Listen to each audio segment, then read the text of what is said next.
Tayo ngayon sa Batangas Port. Kita-kits tayo mamaya.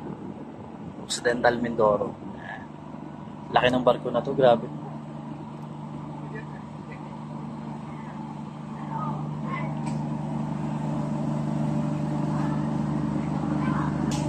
Oh, diba? Ang init. Pero okay lang, sulit yung biyahe. 3 hours kong biniyahe mula Las Piñas hanggang Batangas Port. So, ayun. Sakay na tayo ng barko, 7:30 doon ang alis nito. Tingnan natin.